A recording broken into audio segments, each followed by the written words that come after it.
And two members of Occupy Delaware are here as our first persons this week. Dana Garrett and Leave Carney are here with me. Welcome to First. Thank you. You know, we'll talk about your message in a minute, but I want to ask first, is Occupy Delaware considering launching a protest similar to what was going on with Occupy Philadelphia? Yes, we are actually. We are considering and probably will have an occupation somewhere in Wilmington. That's yet, the exact location is yet to be determined. And this is a process you're working on with the city of Wilmington, trying to figure out a location. We are in negotiations with the city of Wilmington. So any progress? I mean, I know you were saying some places are ruled out, or how is the My city? understanding is that the mayor's office has ruled out Wilmington, or has ruled out Rodney Square in Wilmington, but there are some other locations in Wilmington that might be a possibility. You know, in the news, the headlines are you have all these Occupy protesters in other cities, other countries, they're getting tear gas, there's police in riot gear. Does that affect you in any way or change how far you're willing to take the message? I think that it's something that we're very aware of. The principles of the group are nonviolent protest. So you are always going to have some rabble-rousers. That's inevitable. I know, I believe in Oakland, there was some tear gas that was used. The protesters dispersed. They met at a different location, and then there was a separate group of people who were interested in creating havoc.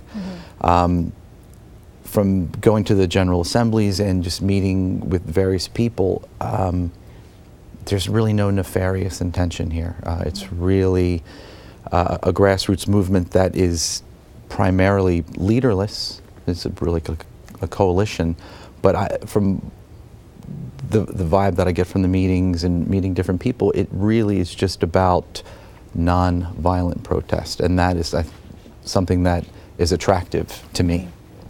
If creating havoc is not the message, what would you say is the message? And either of you could answer. Well, I would say that the message is that there is a problem, a fundamental problem in America, and that problem is the control of wealthy elite interests over the political processes, over the economy, and the injustices that seem to result from that. And that there is a great disproportionate share of wealth in this nation, and that needs to be addressed in some fashion.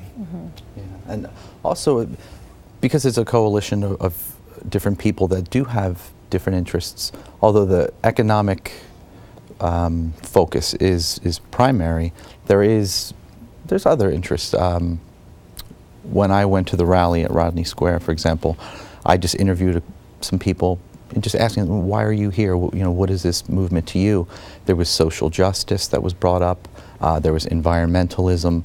So, although I totally agree with Dana's point that it is economic in nature, there is sort of a fanning out of, there are other interests that are kind of collated in with regards to Wall Street and corporate greed, things of that nature.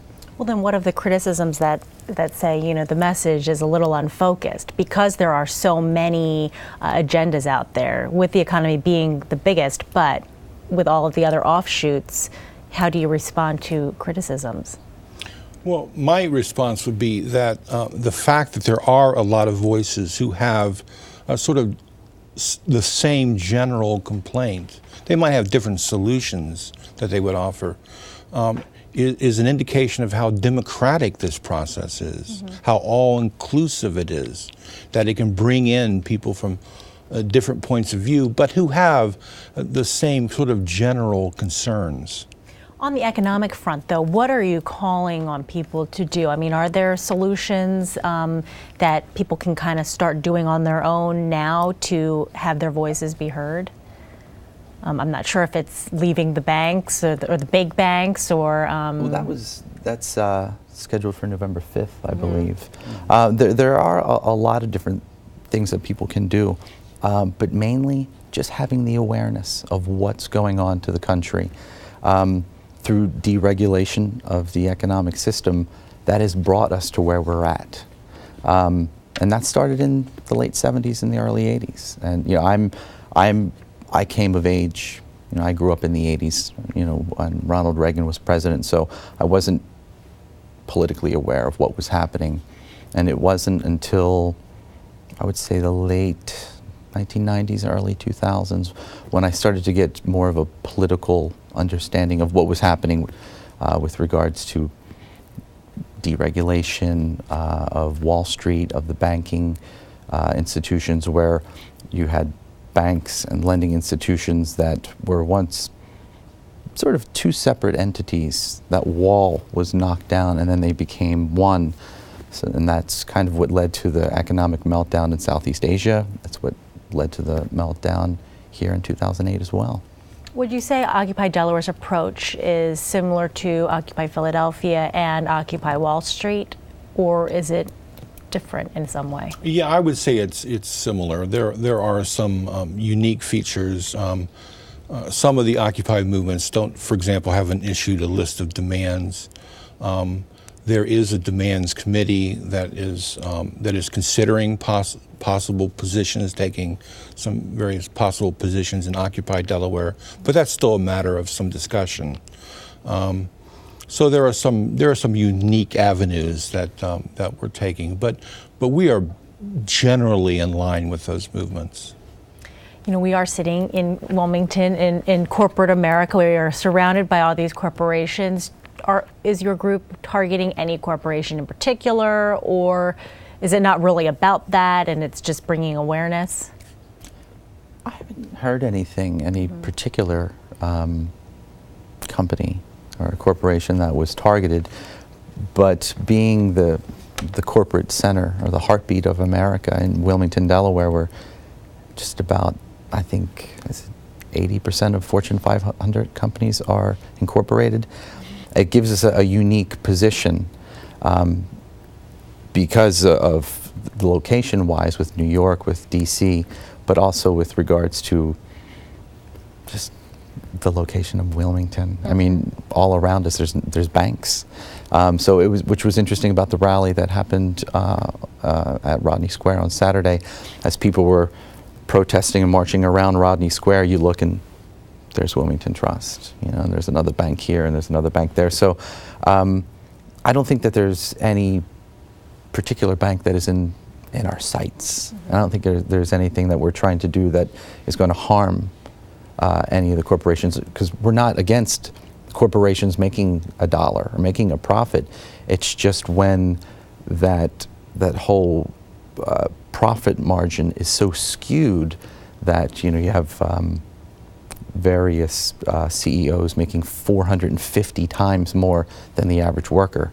And if you look across the globe, that economic imbalance doesn't really exist in other countries. It does. CEOs do make more, but it's usually 30, 40, maybe 50% rather than 450%. So there's a bit of a skewed economic interest here. And social media-wise, we can learn more about the group. Facebook, Twitter, yes. Imagine. Facebook, Twitter. Also, we have a website that arose out of this movement that meets at the Union Hall, and that website is occupyde.org. Okay, perfect. You know, I want to ask about the Tea Party, and are there certain things or parts that issues that the Tea Party stands for that Occupy Delaware agrees with, disagrees with? You know, less government. Do you kind of see eye to eye on some of those issues? Well, I would say that there have been people who have made the argument that there are some similarities between the Tea Party and the Occupy movement. The Tea Party seems to be focused primarily on too much government intrusion in the lives of people. And I would say that when you look at the Occupy movement, you need to look at them talking in terms of the 99% and the 1%.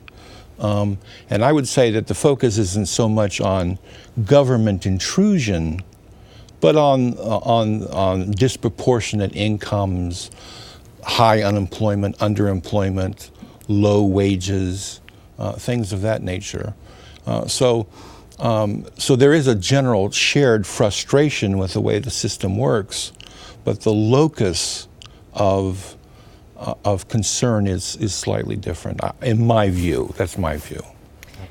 How long do you see this carrying out or drawing out? I mean, some say, oh, once the weather turns cold, everyone's going to disband. But, I mean, what do you think about Occupy Wall Street, for example? I mean, how long will it go? Until bank transfer day? Until demands are met? The feeling that I'm getting from the General Assembly and the people involved in the movement is 2012 and beyond. You'd mentioned the Tea Party, and I believe that they don't have any intentions of going away. And I think that this movement, you know, we have certain demands, if you will, of, you know, certain reforms. But I think that that is what the group is looking to do in the short term, you know, with the presidential election and then the midterm elections. But I think it's really about organizing or creating an organization that will have some staying power, because after World War II, the economic situation in this country was very different. And then starting at the end of the 70s, we mentioned about deregulation. It's possible we can have a lot of different issues resolved, but if you take your eyes off the prize, deregulation could happen again. We could be in the same situation in 50 years from now. So we'd like to keep the movement, you know, focused on longevity. I would say, as with all social movements, it's important for people to realize that they're probably going to change and evolve and take different forms over time. So that, yeah, you might not see as many people camping out during the winter, but the movement will probably find new and other forms of expression to express its concerns. Okay, well, we know you'll keep us posted with what's next for Occupy Delaware, and I'm sure that we will be talking again. So, Lieve Carney and Dana Garrett of Occupy Delaware, thank you for being our first persons this week. Thank you.